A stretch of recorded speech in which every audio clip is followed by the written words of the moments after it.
ओम शांति। आप सभी का स्वागत है प्रजापिता ब्रह्मा कुमारी ईश्वरीय विश्वविद्यालय में सिखाए जाने वाले राजयोगा मेडिटेशन के 7 दिवसीय बेसिक कोर्स में। आज से हम ये 7 दिवसीय यात्रा शुरू करने जा रहे हैं, जिसमें सबसे पहले मेरी पहचान स्वयं से हुई, क्योंकि 7 दिवसीय बेसिक कोर्स का पहला अध्याय ही है मैं कौन हूँ, मेरा खुद का परिचय। ये बात सुनकर आप सोचेंगे, क्या हमें स्वयं का परिचय नहीं है? क्योंकि जब भी हम किसी से मिलते हैं, सबसे पहले हम उन्हें अपना परिचय देते हैं, परंतु आज हम खुद अपना सत्य परिचय प्राप्त करेंगे। जब हम किसी को अपना परिचय देते हैं, तो उसमें हम क्या बताते हैं? मेरा नाम ये है, मेरे माता पिता ये हैं, मेरा एड्रेस है, ये मेरा एजुकेशन है, ये मेरा प्रोफेशन है। ये सब मेरा मेरा मेरा है, परंतु ये मेरा मेरा कहने वाली मैं कौन हूँ? क्योंकि जितनी भी आइडेंटिफिकेशन हम अपनी देते हैं, जो भी परिचय हम देते हैं, वो तो इस शरीर के द्वारा जुड़ा हुआ है ना, इस शरीर से जुड़ा हुआ है। परंतु ये शरीर भी तो मेरा है। हम कहते हैं मेरा शरीर, मेरा हाथ, मेरे पैर, मेरा हृदय, मेरा मस्तिष्क, मेरी आंख। जब ये शरीर भी मेरा है और इससे जुड़ी हुई पहचान भी मेरी है, तो ये मेरी मेरी कहने वाली सत्ता वो कौन है? वही तो वास्तव में मैं हूं ना। जिस तरह ये घर मेरा है, परंतु मैं इस घर से अलग हूं। ये घर ईंट, पत्थर, मिट्टी का बना हुआ है, परंतु मैं एक जीवित मनुष्य हूँ, जो इस घर में रहकर इस घर को संभालती हूँ। तो जिस तरह ये घर मेरा है, परंतु मैं इस घर से अलग हूँ, उसी तरह ये शरीर मेरा है, ये परिचय मेरा है, परंतु मैं इस शरीर और इस पहचान से भिन्न एक शक्ति हूँ। आप देखिए, जब किसी व्यक्ति की मृत्यु होती है, तो वो उस व्यक्ति का संपूर्ण शरीर हमारे सामने होता है। आंख है, देख नहीं सकता, कान है, सुन नहीं सकता, मुख है, बोल नहीं सकता, और उसके जो संबंधी होते हैं, वो संबंधी उसके पास बैठकर रो रहे होते हैं और कह रहे होते हैं कि हमें छोड़कर चला गया। परंतु वो शरीर जिसे आज तक हमने खिलाया पिलाया, जिससे मैंने सारे संबंध जोड़े, वो शरीर तो मेरे सामने है। तो फिर हम किसके लिए विलाप कर रहे हैं कि हमें छोड़कर चला गया? जाने वाली वो शक्ति ही थी ना, वो एनर्जी ही थी ना, जो शरीर में बैठकर उस शरीर को चला रही थी। जब तक वो एनर्जी उस शरीर में थी, तब तक वो शरीर कार्य कर रहा था, खा रहा था, पी रहा था, देख रहा था, हर एक कर्म इस कर्म क्षेत्र पर कर रहा था। परंतु जैसे ही वो एनर्जी, वो शक्ति इस शरीर से निकली, उसको हमने कहा इसकी मृत्यु हो गई, अभी ये व्यक्ति हमें छोड़कर चला गया। तो अर्थात मेरा संबंध किससे था? मेरा संबंध उस शक्ति से था, उस एनर्जी से था, जो शरीर में बैठकर उस शरीर को चला रही थी। तो वैल्यू किसकी है? इस शरीर की, या फिर उस सत्ता की, उस शक्ति की जो शरीर को चलाती है? जिस तरह आप देखिए, एक डिब्बी है, उस डिब्बी में एक हीरा रखा हुआ है। जब तक वो हीरा उस डिब्बी के अंदर होगा, तब तक उस डिब्बी की वैल्यू है। जिस दिन वो हीरा उस डिब्बी से निकल गया, उस डिब्बे की कोई वैल्यू नहीं रहती। उसी प्रकार जब तक वो एनर्जी, वो शक्ति, वो सत्ता इस शरीर में है, तो इस शरीर की वैल्यू है। जिस दिन वो सत्ता इस शरीर से निकल जाती है, उस दिन इस शरीर की कोई वैल्यू नहीं रहती। उस एनर्जी को आध्यात्मिकता में हम कहते हैं आत्मा। बहुत सारे नाम उसको दिए गए हैं। कोई रूह कहता है, कोई आत्मा कहता है, कोई सोल कहता है, कोई स्पिरिट कहता है, लेकिन है वो एक एनर्जी, एक शक्ति।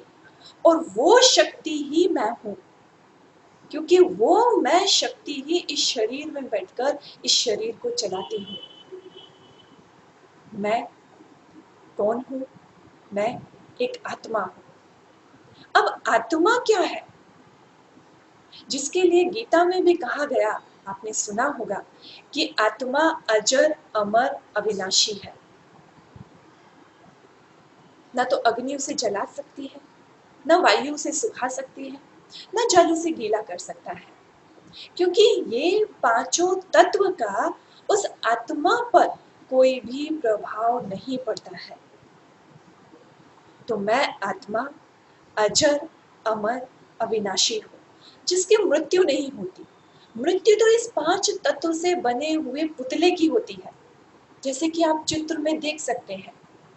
जब तक वह आत्मा इस शरीर में नहीं है, तो ये शरीर सिर्फ एक हड्डी मांस का पुतला है।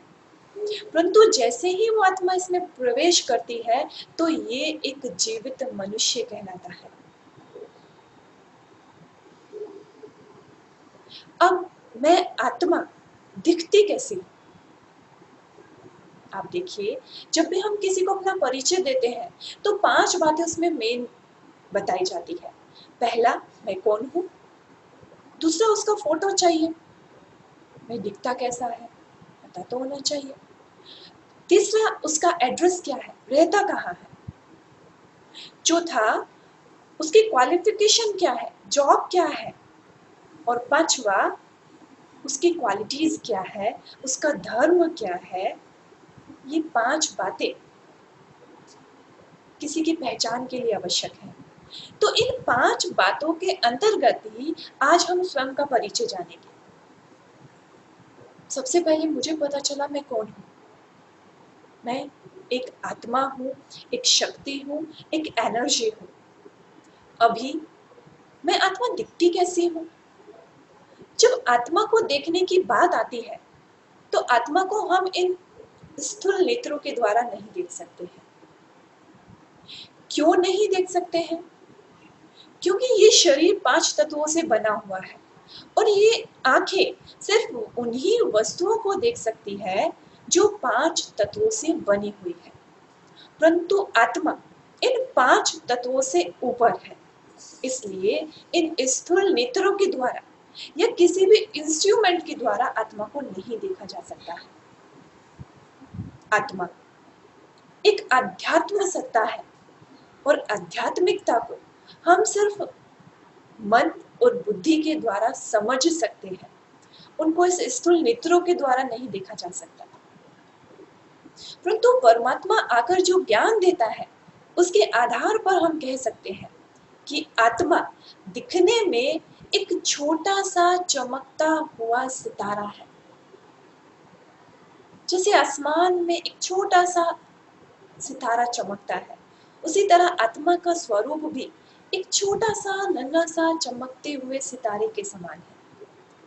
इसीलिए कई बार आपने कई व्यक्तियों को कहते हुए सुना होगा, जब किसी के घर में कोई शरीर छोड़ता है, छोटे बच्चों को समझाया जाता है, तुम्हारा दादा तुम्हारी दादी जाकर स्टार बन गए हैं। क्यों कहा जाता है कि जाकर स्टार बन गए हैं? क्योंकि वो आत्मा इस शरीर से भिन्न होकर अपने ओरिजिनल स्वरूप में आ जाती है, जिसे हम कहते हैं कि वो आत्मा ज्योतिर्बिंदु स्वरूप है। इतना सूक्ष्म बिंदु जिन्हें किसी भी स्थूल इंस्ट्रूमेंट के द्वारा नहीं देखा जा सकता। तो आत्मा का स्वरूप एक ज्योति बिंदु चमकता हुआ सितारा। अभी मैं आत्मा इस शरीर में रहती कहाँ? एड्रेस क्या है? अब ये शरीर तो इतना बड़ा है, क्या इस शरीर में आत्मा कहीं भी रहती होगी? कि कई लोग कहते हैं हार्ट में रहती है, कई लोग कहते हैं हाथ में रहती है, कई लोग कहते हैं कंठ में रहती है। परंतु अगर हार्ट में रहती तो हार्ट का तो ट्रांसप्लांट हो जाता है, हाथ में रहती तो हाथ तो मनुष्य का कट भी जाता है, तो आत्मा फिर रहती कहाँ है? आप देखिए, इस शरीर की तुलना गाड़ी से की जाती है और इस शरीर रूपी गाड़ी को चलाने वाली आत्मा वो ड्राइवर है। जिस तरह एक गाड़ी को चलाने वाले ड्राइवर की सीट हमेशा फिक्स होती है, वो हमेशा ड्राइविंग सीट पर बैठकर ही गाड़ी ड्राइव करता है। गाड़ी में 5 सीटें होती हैं, किसी में ज्यादा भी होती है, परंतु ड्राइवर हमेशा ड्राइविंग सीट पर बैठकर ही गाड़ी ड्राइव करेगा। क्यों? क्योंकि उस गाड़ी का पूरा कंट्रोलिंग सिस्टम उस सीट के अकॉर्डिंग सेट किया गया है कि इस स्थान पर बैठे बैठे ही वो ड्राइवर पूरी गाड़ी को चला सकता है, पूरी गाड़ी को कंट्रोल कर सकता है। उसी तरह इस शरीर रूपी गाड़ी का भी जो कंट्रोलिंग पैनल है, जो कंट्रोलिंग सिस्टम है, वो हमारा ब्रेन है, हमारा मस्तिष्क। मस्तिष्क के द्वारा संपूर्ण शरीर को कंट्रोल किया जाता है, सारी कर्मेंद्रियों को ब्रेन के द्वारा कोऑर्डिनेट किया जाता है, कर्म कराए जाते हैं। तो आत्मा भी कहाँ बैठेगी? जरूर इस कंट्रोलिंग पैनल के पास ही बैठेगी। तो आत्मा भ्रुकुटी के मध्य, जैसे कि आप चित्र में देख रहे हैं, मस्तक के मध्य, जिसे हम कहते हैं भ्रुकुटी, ये भ्रुकुटी मस्तक के मध्य आत्मा के रहने का स्थान है, जहां हम बिंदी भी लगाते हैं, तिलक भी लगाते हैं। अभी कहे आत्मा यही क्यों रहती है?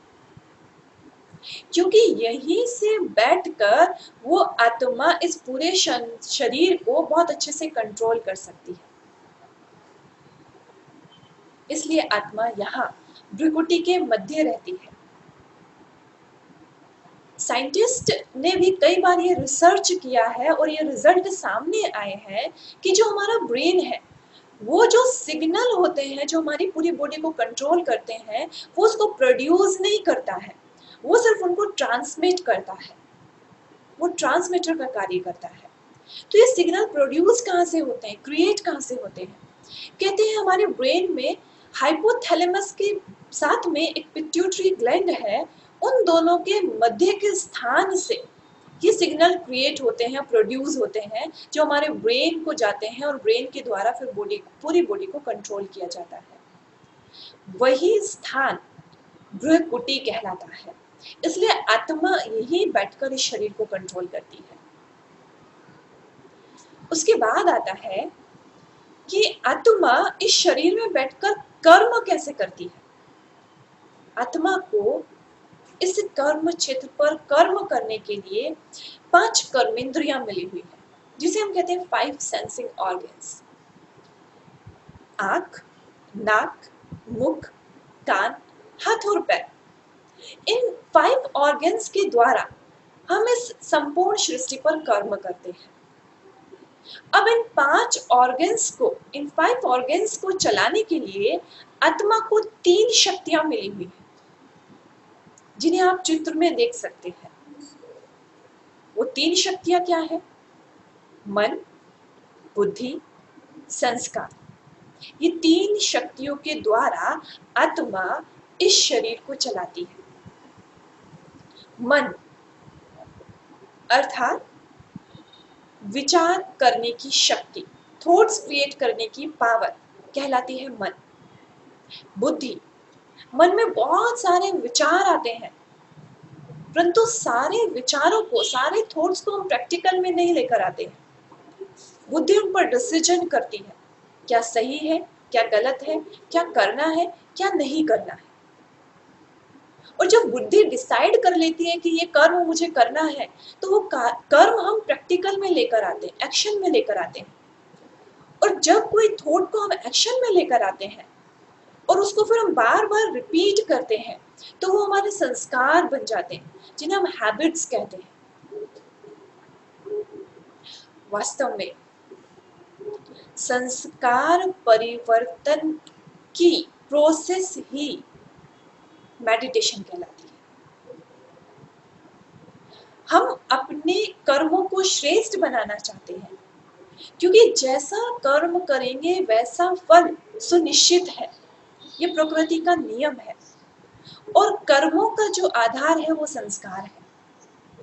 अब संस्कार परिवर्तन के लिए मुझे आत्मा की इन तीनों शक्तियों के कार्य विधि को समझना पड़ेगा। सबसे पहले आता है मन। मन में क्या होता है, जैसे कि अभी हमने समझा कि मन थॉट्स क्रिएट करता है, विचार उत्पन्न करता है। परंतु इन विचारों को जब हम कैटेगराइज करते हैं तो हम इनको 4 कैटेगरी में डिवाइड कर सकते हैं। फर्स्ट होते हैं हमारे पॉजिटिव थॉट्स, सेकंड हमारे necessary thoughts, third waste thoughts and fourth is negative thoughts. Present situation में हम देखते हैं कि हम चाहते तो है पॉजिटिव थॉट्स क्रिएट करना, लेकिन क्रिएट क्या होता है, नेगेटिव। आप देखिए, कोई पेरेंट्स है, उनका बच्चा घर से बाहर गया है, वापस आने का समय 11 बजे था, लेकिन 11 से 12 बज गए, 12 से 1 बज गया।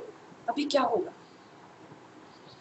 हम चाहते हैं हमारा बच्चा सही सलामत घर आ जाए, लेकिन मेरे विचार कैसे चल रहे हैं, पता नहीं क्या हुआ होगा, कहाँ रह गया, इस समय तक तो आ जाना चाहिए था, ठीक तो होगा, कहीं कुछ गड़बड़ तो नहीं हो गई।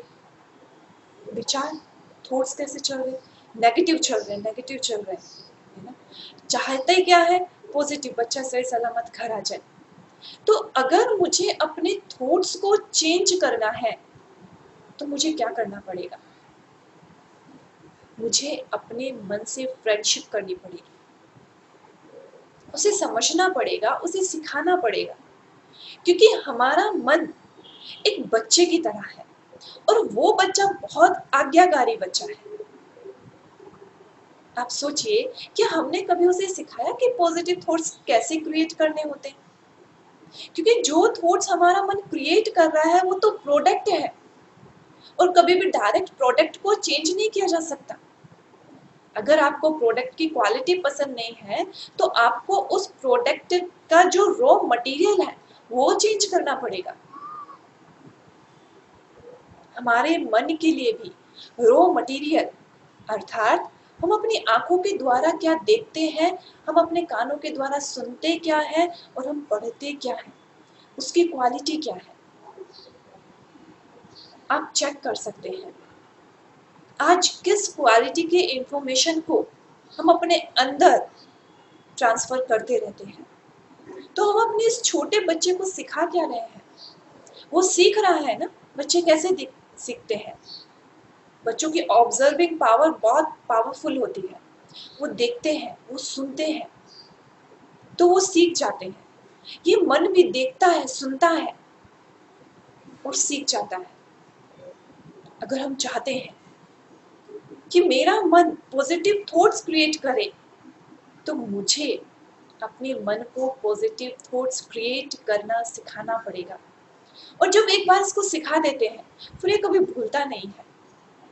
तो जब रोज रोज हम अपने मन को कुछ पॉजिटिव थॉट्स देते हैं, कुछ मोटिवेशनल बुक्स के द्वारा, कुछ आध्यात्मिक जो हमारा साहित्य है उसके द्वारा, कुछ पॉजिटिव सुने, कुछ पॉजिटिव देखें, कुछ पॉजिटिव पढ़ें, तो हमारे मन को वो पॉजिटिव भोजन जाएगा और जब वो पॉजिटिव भोजन खाएगा तो डेफिनेटली वो हेल्दी होगा। तो ये मेरे मन को मुझे समझना पड़ेगा, उसे मुझे सिखाना पड़ेगा कि पॉजिटिव थॉट्स कैसे क्रिएट किए जाते हैं।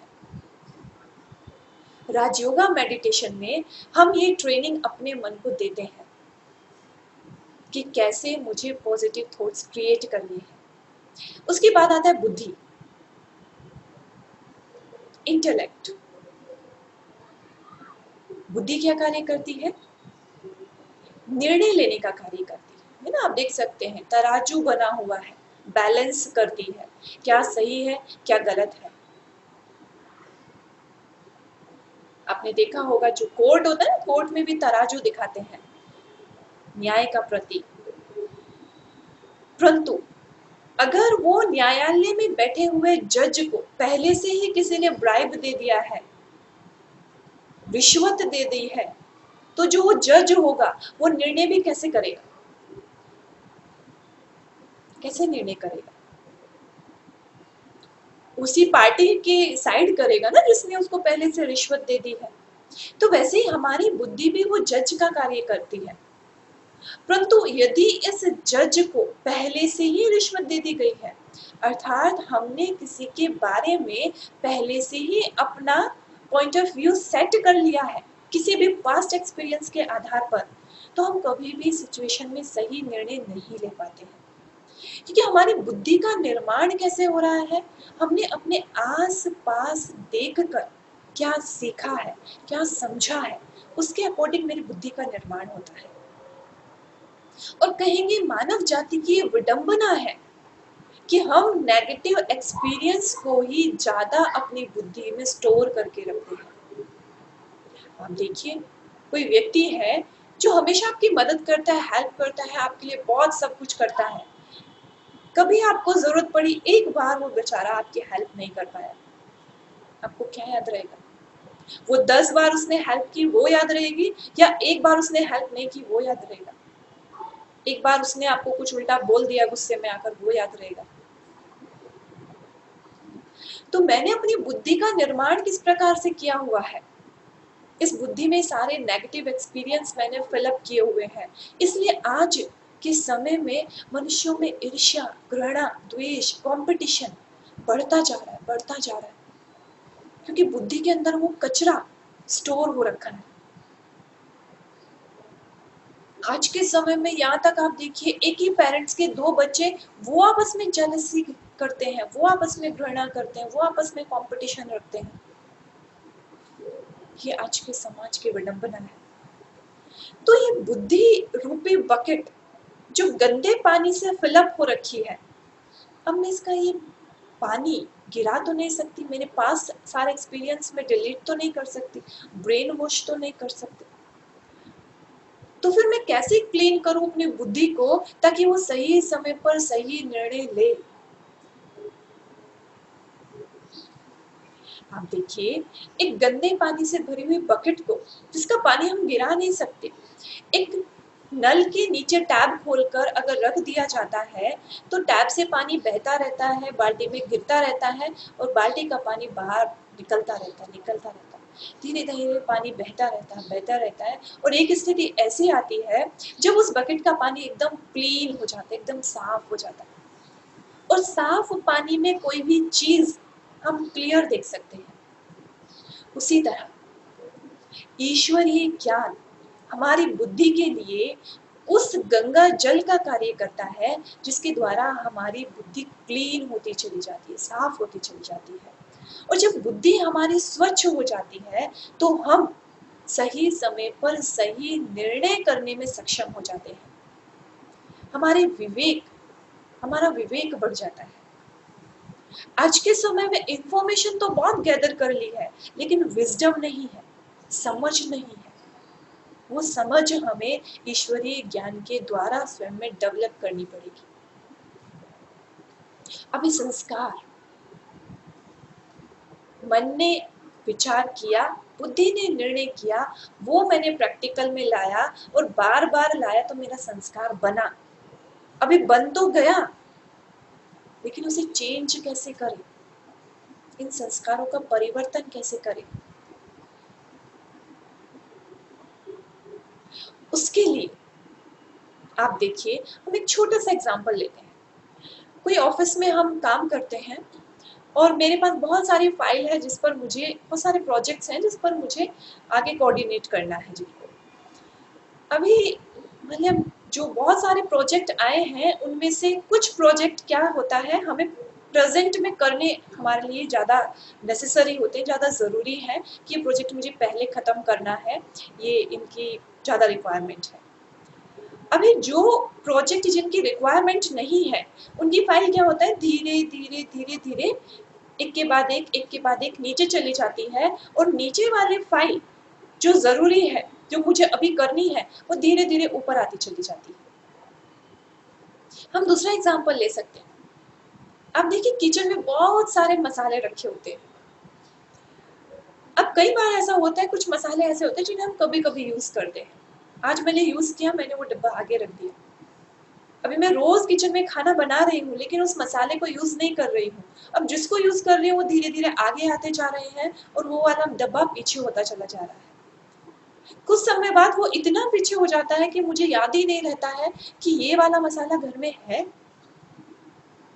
और हम मार्केट से वो चीज लेकर आ जाते हैं और यूज कर लेते हैं। फिर जब कभी साफ सफाई होती है तब देखते हैं, अरे ये तो घर में था, हम भूल गए थे। मेरे संस्कार भी उसी तरह है। जिन संस्कारों को मैं जितना ज्यादा यूज करती जाती हूँ वो संस्कार उतने उतने इमर्ज रूप में आते चले जाते हैं, और जिन संस्कारों को मैं यूज नहीं करती वो दोनों इतने मर्ज होते चले जाते हैं। अब देखिए हम कंप्यूटर टाइपिंग सीखते हैं।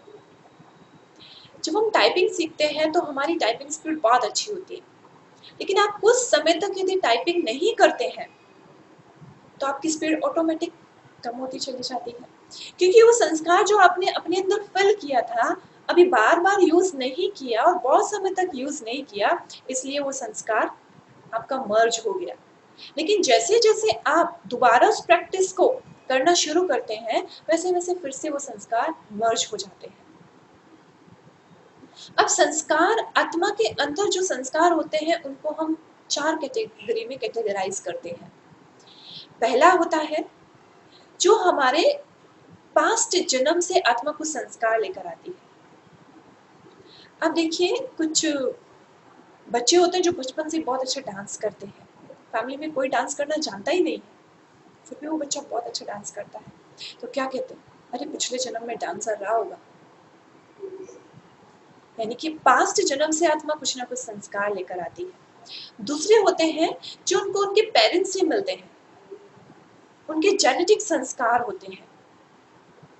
कई बार आप देखिए बच्चे की हैबिट्स होती है कई सारी, कहते हैं अरे ये तो बिल्कुल अपने बाप की तरह करता है, अपने बिल्कुल अपनी माँ की तरह करता है, तो वो संस्कार जो उसको जेनेटिकली मिले हैं।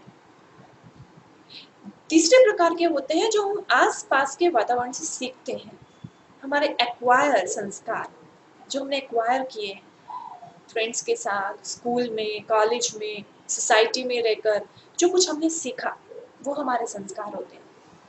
जो 4 टाइप के संस्कार होते हैं वो होते हैं हमारे विल पावर के संस्कार, या कहेंगे आत्मा के ओरिजिनल संस्कार, जिसे हम कह सकते हैं आत्मा की क्वालिटीज। जिस तरह आप देखिए ये ओरिजिनल संस्कार जैसे जैसे आत्मा के अंदर डेवलप होने शुरू होते हैं वैसे वैसे आत्मा की पावर बढ़ती चली जाती है। अब देखिए कोई मनुष्य है, अगर वो अपने ही जैसे लोगों के बीच में रहता है तो पावरफुल फील करता है। उसी तरह आत्मा जब अपने ओरिजिनल संस्कार में स्थित होती है तो उसे पावर्स मिलती है, आत्मा स्ट्रॉन्ग हो जाती है। हम समझ सकते हैं अब ये ओरिजिनल संस्कार कौन से हैं, क्या है, जिससे आत्मा की विल पावर स्ट्रॉन्ग होती है, और विल पावर के आधार पर हम कोई भी कर्म इस कर्म क्षेत्र पर कर सकते हैं। अपनी लाइफ में हम कुछ भी कर सकते हैं। जितने भी महान व्यक्ति हमारे सामने हुए हैं, चाहे वो मदर टेरेसा है, चाहे वो विवेकानंद जी हैं, चाहे वो गांधी जी हैं, उनकी विल पावर बहुत स्ट्रॉन्ग थी। तो वो विल पावर को मुझे स्ट्रॉन्ग करने के लिए या विल पावर को मुझे जागृत करने के लिए अपने ओरिजिनल स्वरूप में स्थित होना पड़ेगा, अपनी ओरिजिनल क्वालिटीज को डेवलप करना पड़ेगा, इमर्ज करना पड़ेगा। अब वो मेरी ओरिजिनल क्वालिटीज क्या है, वही जो मुझे चाहिए। आप देखिए जैसे 5 तत्वों से बना हुआ शरीर है, जल, अग्नि, वायु, पृथ्वी, आकाश, धरती। अभी अगर एक भी तत्व की कमी इस शरीर में होती है तो वो हमें इमीडिएटली चाहिए, नहीं तो हम अनईजी फील करने लगते हैं। जैसे अगर मुझे प्यास लग रही है और मुझे पानी नहीं मिला तो मैं थोड़ी देर तक तो कंट्रोल कर सकती हूँ, लेकिन उसके बाद मुझे अनकॉन्शियसनेस आनी शुरू हो जाएगी, मैं अनईजी फील करना शुरू कर दूंगी, मुझे घबराहट होनी शुरू हो जाएगी। क्योंकि वो मुझे इमीडिएटली चाहिए, क्योंकि मैं ओरिजिनली ये शरीर उसका बेसिकली बना हुआ है। उसी तरह आत्मा को क्या चाहिए, मुझे क्या चाहिए, क्या चाहते हैं हम अपने जीवन से? घर, गाड़ी, बंगला, क्या चाहते हैं? हमें कहते हैं सुख चाहिए, शांति चाहिए, जीवन में प्रेम होना चाहिए। क्यों चाहिए? क्योंकि ये आत्मा के ओरिजिनल क्वालिटीज है, उसके गुण है, उसका अस्तित्व इन्हीं गुणों के द्वारा है। तो आत्मा के 7 गुण, 7 क्वालिटीज हैं जो हमारे विल पावर को इम्प्रूव करते हैं। सबसे पहले ज्ञान, प्रेम, पवित्रता, सुख, शांति, आनंद, शक्ति। एक बार फिर से रिपीट करती हूँ। ज्ञान, प्रेम, पवित्रता, सुख, शांति, आनंद, शक्ति। ये आत्मा के 7 गुण हैं। अभी आप 1 मिनट के लिए सोचिए, आपके पास कुछ नहीं है, ना घर है, ना गाड़ी है, ना पैसा है, ना संबंध है, कुछ भी नहीं है, लेकिन ये 7 गुण मुझ आत्मा में है। क्या मुझे कुछ चाहिए? ये 7 गुण है, इसके अलावा कुछ नहीं है। क्या मुझे कुछ चाहिए? कई भाई बहनें कहते हैं जी संबंध तो चाहिए ना, रिश्ते तो चाहिए, लेकिन वो रिश्ते भी क्यों चाहिए? हम रिश्ते क्यों बनाते हैं? रिश्तों में प्रेम होना चाहिए, सुख चाहिए। जहां रिश्तों में प्रेम और सुख नहीं है तो वहां वो रिश्ते टूट जाते हैं। और आजकल रिश्ते तोड़ना कोई बड़ी बात नहीं हो गई है, क्योंकि रिश्तों में सुख शांति है ही नहीं ना, प्रेम रहा ही नहीं ना। तो आत्मा को चाहिए क्या? ये 7 गुण चाहिए।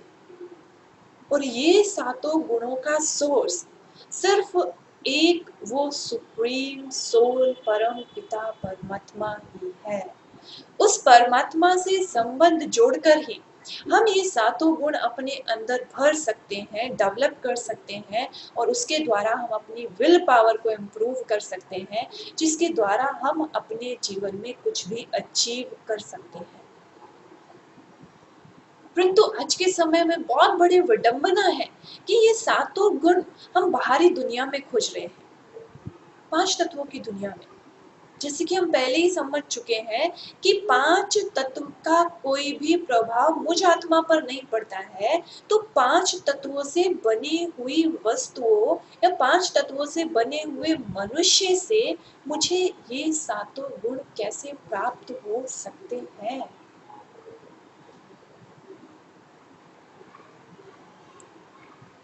तो इन गुणों को, इन शक्तियों को, इन क्वालिटीज को खुद में डेवलप करने के लिए मुझे अपना संबंध उस परम पिता परमात्मा से जोड़ना पड़ेगा। अभी आता है कि मेरा धर्म क्या है। 5वां जो पॉइंट था पहचान में कि मेरा धर्म क्या है, मैं किस धर्म से बिलोंग करती हूँ। आप देखिए, जो जिस धर्म का व्यक्ति होता है ना, उसे उस धर्म के लोगों के साथ रहना अच्छा लगता है। कोई महाराष्ट्रियन होगा तो सोचेगा मुझे महाराष्ट्रियन सोसाइटी में घर मिल जाए। कोई बंगाली होगा तो चाहेगा कि आसपास बंगाली लोग हों। उसी तरह आत्मा को भी आज क्या चाहिए सबसे ज्यादा? कहते हैं जी शांति चाहिए। क्यों शांति चाहिए? क्योंकि मुझ आत्मा का स्वधर्म ही शांति है, इसलिए आत्मा को शांति में रहना अच्छा लगता है। आप कितनी भी पार्टीज में चले जाइए, आप कितना भी मार्केट में शॉपिंग करके आ जाइए, लेकिन उसके बाद क्या होता है? अभी घर पहुंचकर शांति से बैठे, तब ये थोड़ा अच्छा लगेगा। क्यों? क्योंकि आत्मा का स्वधर्म ही शांति है। तो ये हुई मेरी पहचान की 5 बातें।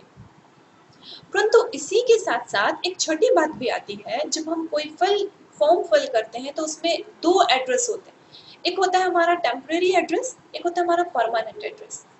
अभी आत्मा इस शरीर में तो परमानेंट नहीं है ना, टेम्परेरी है। आज यहाँ है, कल यहाँ से निकल गई, दूसरे शरीर में पहुंच गई, तो एड्रेस चेंज हो गया। लेकिन कहीं ना कहीं तो मेरा परमानेंट एड्रेस भी होगा ना, जहाँ की मैं रहने वाली हूँ। मेरा मूल निवास वो क्या है, मैं कहाँ की रहने वाली हूँ।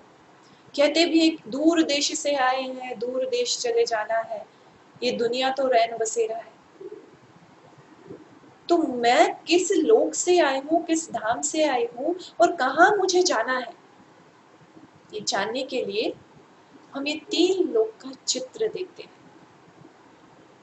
आप देख सकते हैं चित्र में 3 लोक दिखाए गए हैं। 3 लोक अर्थात 3 दुनिया। हम सबसे नीचे की दुनिया में है। जो चित्र में आप ब्लू पार्ट जो दिखाया गया है, ब्लू पोर्शन दिखाया गया है, इसमें देख सकते हैं। इस दुनिया को हम कहते हैं साकार मनुष्य लोक, कर्म क्षेत्र, मुसाफिर खाना, रंगमंच, बहुत सारे नाम इस दुनिया के दिए गए हैं। कर्म क्षेत्र अर्थात हम आत्माएं इस दुनिया में कर्म करने के लिए आए हैं। यहाँ हर एक आत्मा को कर्म करना ही पड़ता है। यहाँ कर्म संन्यास संभव नहीं है। 5 तत्वों की दुनिया। इस 5 तत्वों की दुनिया में मुझ आत्मा को कर्म करने के लिए ये 5 तत्वों से बने हुए शरीर का आधार लेना पड़ता है। मुसाफिर खाना अर्थात हम आत्मा यहाँ थोड़े समय के लिए मुसाफरी के लिए आए हैं। जैसे हमारी मुसाफरी पूरी होगी, हमें वापस चले जाना है। रंगमंच अर्थात स्टेज, हम सब आत्माएं इस रंग मंच पर अपना अपना रोल प्ले करने के लिए आए हैं। हर एक का रोल फिक्स है। उस रोल के अनुसार हमें शरीर रूपी ड्रेस मिला हुआ है। ये शरीर रूपी ड्रेस को धारण कर हर एक एक्टर अपना अपना रोल प्ले कर रहा है। ये रंगमंच है। जब हमारा रोल पूरा होगा, नाटक खत्म होगा, सारी आत्माएं एक साथ वापस अपने घर चली जाएंगी। टॉकी वर्ड अर्थात यहाँ हमें एक दूसरे से कम्युनिकेशन करने के लिए आवाज की जरूरत पड़ती है। आवाज का सहारा लेना पड़ता है। इसमें आप देखते हैं, इसमें चांद सूरज सितारे दिखाए गए हैं। कहीं कह सकते हैं कि स्टेज को रोशन करने के लिए ये सूरज चांद सितारे फोकस लाइट के रूप में लगाए गए हैं। अभी आप देखेंगे कई लोग सूरज चांद सितारों को भी देवता कहते हैं। सूर्य देवता, चंद्रमा देवता। क्यों देवता? अर्थात जो देता है वो देवता। ये सदैव देते हैं, प्रकाश देते हैं, उष्मा देते हैं, शीतलता देते हैं, इसलिए वो देवता है। वो परमात्मा भी हमें देवता बनाने के लिए आया है। जब हम कंटिन्यू देते जाएंगे तो देते देते देते देते हम देवता बन जाएंगे। लेकिन देने के लिए अपने अंदर हमें भरना भी तो पड़ेगा ना। अभी जब इस दुनिया के ऊपर हम जाते हैं तो एक दूसरी दुनिया, जहाँ चारों ओर सफेद प्रकाश ही प्रकाश है, जिसे हम कहते हैं सूक्ष्म वतन, फरिश्तों की दुनिया। यहाँ पर 3 देवता, ब्रह्मा विष्णु शंकर, तीनों ही देवता भी अपने सूक्ष्म शरीर में निवास करते हैं, लाइट के शरीर में।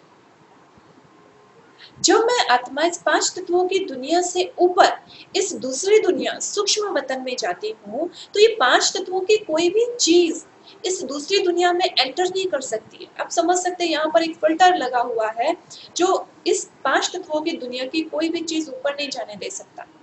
जितने भी स्पेस क्राफ्ट हैं, सैटेलाइट्स हैं, जितने भी जो वैज्ञानिक हैं, जो भी एस्ट्रोनॉइट्स हैं, जहां तक भी उनकी पहुंच है वो सिर्फ इस 5 तत्वों की दुनिया तक है, इसके ऊपर उनकी पहुंच नहीं है। तो मुझ आत्मा को भी अगर इस दुनिया में जाना है, सूक्ष्म वतन में जाना है, तो मुझे भी सूक्ष्म शरीर का आधार लेना पड़ता है। अभी सूक्ष्म शरीर क्या होता है? आप देखेंगे कई बार किसी किसी ड्रामा में या किसी मूवी वगैरह में दिखाया जाता है कि जब कोई व्यक्ति की मृत्यु हो जाती है तो उसके अंदर से सेम वैसे ही एक छाया के रूप में, सफेद छाया के रूप में एक व्यक्ति निकल कर चलता है जो सब कुछ देख रहा होता है परंतु उसको कोई नहीं देख पाता है। जैसे आज तक हम उसे कहते थे वो उसकी आत्मा जा रही, देखो उसकी आत्मा जा रही। वो आत्मा नहीं होती थी, वो उसका सूक्ष्म शरीर होता था जो उसके संकल्पों के वाइब्रेशन के द्वारा निर्मित होता था। लाइट का शरीर, प्रकाश का शरीर, उस प्रकाश के शरीर के भ्रुकुटी के मध्य में आत्मा स्थित होती है। उस शरीर का आधार लेकर आत्मा इस दुनिया से उस दुनिया में जा सकती है और वहां पर एक दूसरे से कम्युनिकेशन के लिए हमें आवाज की जरूरत नहीं होती, वहां पर इशारों से बात होती है, वहां पर टेलीपैथी टेक्निक यूज होती है। टेलीपैथी माना मैंने संकल्प किया और आप तक पहुंच गया। यहाँ पर भी कई बार आप उस चीज के एग्जाम्पल देख सकते हैं। हम किसी के बारे में सोच रहे होते हैं और अचानक से वही व्यक्ति डोरबेल बजाता है। जैसे ही हम गेट खोलते हैं, अरे आप कोई तो याद कर रहे थे, तभी तभी उसका फोन आ जाता है और हम कहते हैं अरे अभी आपको ही फोन लगाने वाले थे।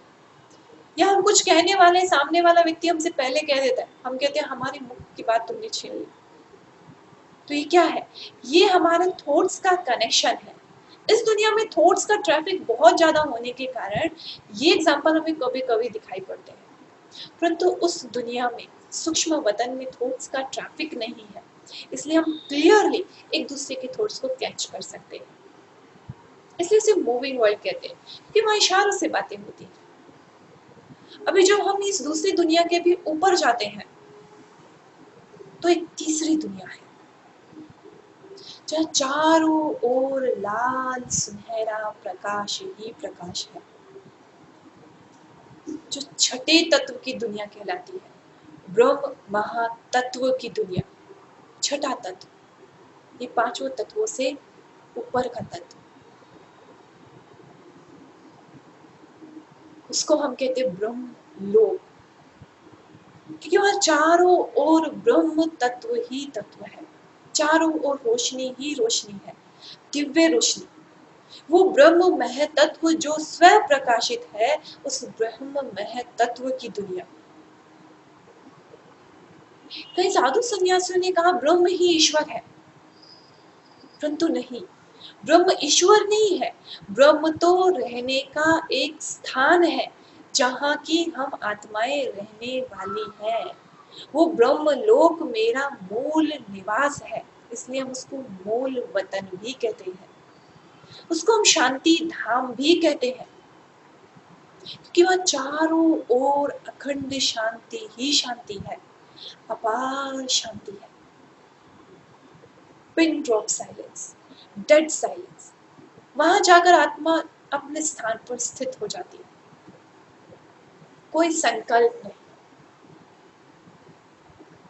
उसे मुक्ति धाम भी कहते हैं, क्योंकि आत्मा हर प्रकार के बंधन से मुक्त होती है, इसलिए मुक्ति धाम कहलाता है। आप देखिए बहुत साधु सन्यासी बहुत तपस्या करते हैं, हमें मुक्ति मिल जाए, हमें मुक्ति मिल जाए। क्यों चाहते हैं मुक्ति? क्योंकि इस सृष्टि पर आए हुए बहुत समय हुआ और सब थक गए हैं। जिस प्रकार हम मार्केट में सुबह से जाएं और शॉपिंग करते रहे 4 घंटा 5 घंटा किया, लेकिन उसके बाद तो क्या याद आएगा? घर याद आएगा ना, अभी बहुत थक गए, अभी घर जाकर रिलैक्स करेंगे। वैसे ही सर्व आत्माओं को इस सृष्टि पर आए हुए बहुत समय हुआ, अभी सब थक गए हैं, इसलिए वापस जाना चाहते हैं। लेकिन इस सृष्टि पर आए हुए इतना समय हो गया है कि वापस जाने का रास्ता ही भूल गए हैं। इसलिए उस भगवान को पुकारते हैं, तपस्या करते हैं, मुक्ति चाहिए, वापस घर जाना है, वो शांति धाम में जाना है। उसको निर्वाण धाम भी कहते हैं, अर्थात वाणी से परे का धाम। वहां वाणी की हलचल नहीं है। तो ऐसे बहुत सारे नाम मेरे इस घर के रखे गए हैं और मैं आत्मा इस घर में अपने ओरिजिनल स्वरूप में ही जा सकती हूँ। ये सूक्ष्म शरीर भी उस धाम में मेरे साथ नहीं जाएगा। उस धाम में, शांति धाम में मैं आत्मा अपने ओरिजिनल ज्योति बिंदु स्वरूप में ही जा सकती हूँ। वो मेरा असली घर है, मेरा अपना घर। क्यों मेरा घर है? क्योंकि मेरा पिता परमात्मा में वहीं का रहने वाला है। आप देखिए, जहाँ का हमारा पिता होता है रहवासी, वही तो हमारा मूल निवास होता है ना। तो मेरा पिता परमात्मा भी इसी घर में रहता है।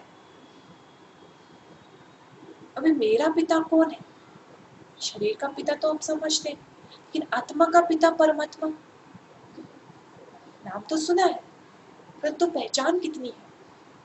परमात्मा कौन है, कैसा है, उससे क्या प्राप्ति होती है, कैसे हम उस तक पहुंच सकते हैं, कैसे उससे संबंध स्थापित कर सकते हैं? ये सब बातों का सॉल्यूशन या कहीं इन सब प्रश्नों का जवाब हम कल देखेंगे। तो आज मुझे स्व का परिचय मिला। मैं कौन हूँ? मैं एक ज्योतिर्बिंदु आत्मा, छोटा सा चमकता हुआ सितारा। तो चलिए अब एक छोटी सी यात्रा पर चलते हैं, सेल्फ रियलाइजेशन। स्वयं को महसूस करें।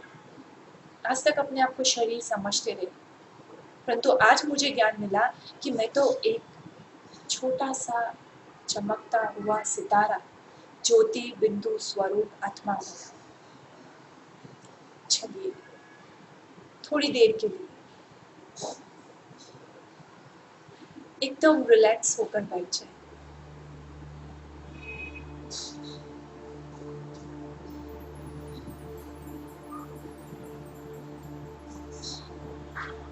अपने शरीर की हलचल को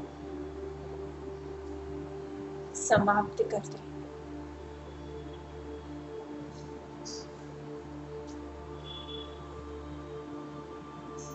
मन और बुद्धि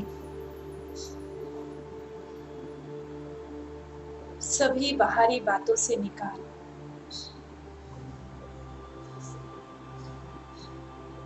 अपने ऊपर केंद्रित करें। देखिए स्वयं को।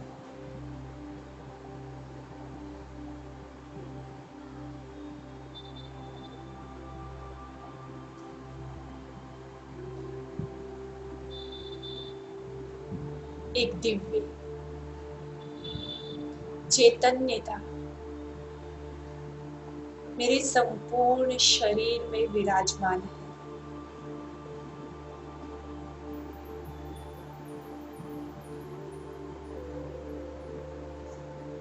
सफेद प्रकाश के रूप में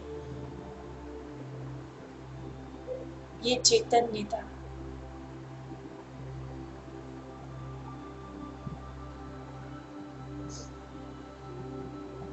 मेरे शरीर में विद्यमान है।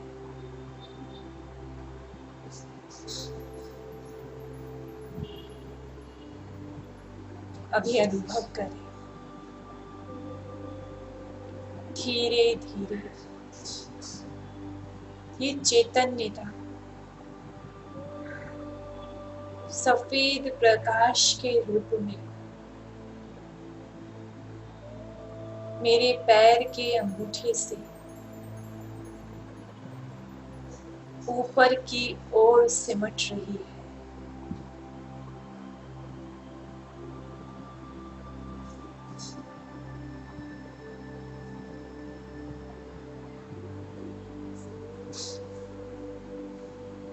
मेरे पैरों से होकर घुटनों से होते हुए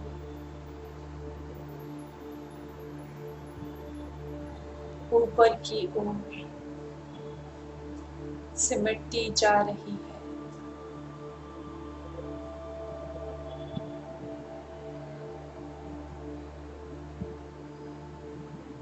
हाथों से भी होते हुए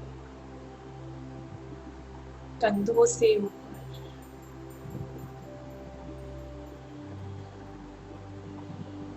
मेरे मस्तक के मध्य आकर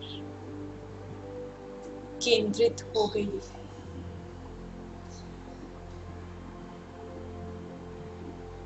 मेरा संपूर्ण शरीर एकदम रिलैक्स हो गया है।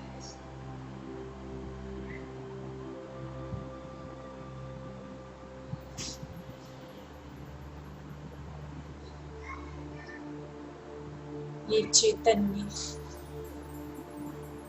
दिव्य शक्ति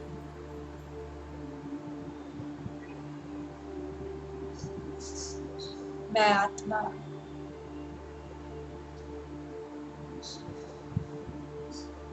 भ्रुकुटी के मध्य विराजमान,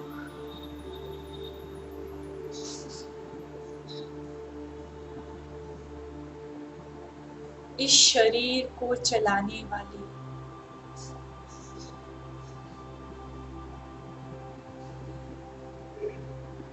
दिव्य चेतना मैं आत्मा हूँ। चमकता हुआ सितारा,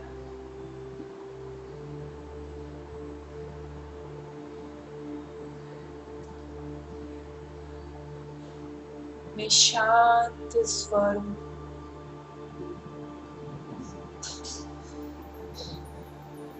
एकदम शांत,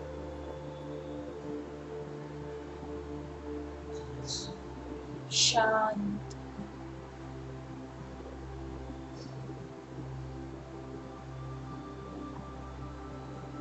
एकदम शांत।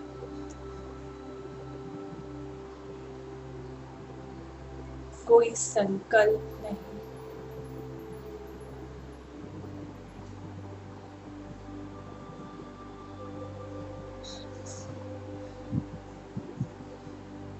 ये शांति की शक्ति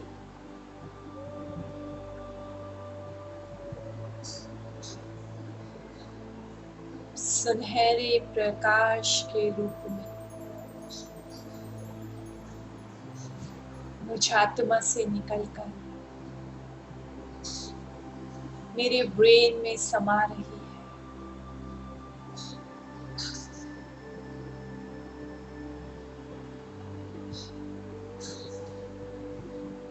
और मेरे अंदर की सारी नेगेटिव एनर्जी को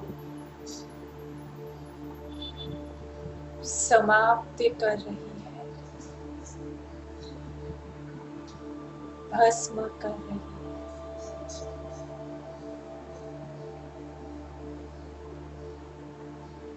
धीरे धीरे ये दिव्य शक्ति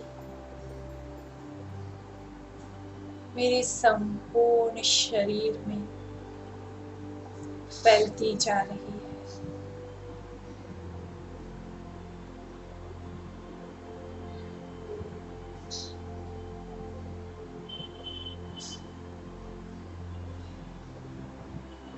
धीरे धीरे मेरे संपूर्ण शरीर में दिव्यता और अलौकिकता का संचार हो रहा है।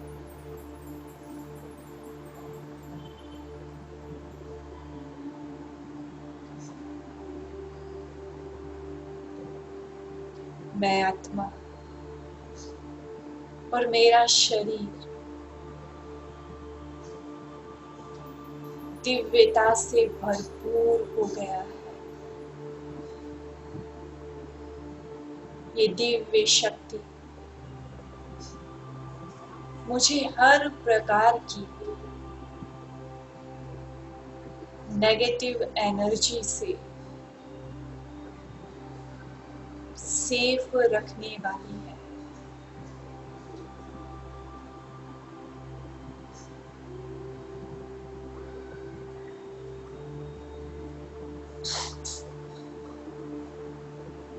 रिलैक्स हो जाए। इस प्रैक्टिस को आप अपने घर में भी समय प्रति समय कर सकते हैं। आज के लिए यहीं पर समाप्त करते हैं। ओम शांति।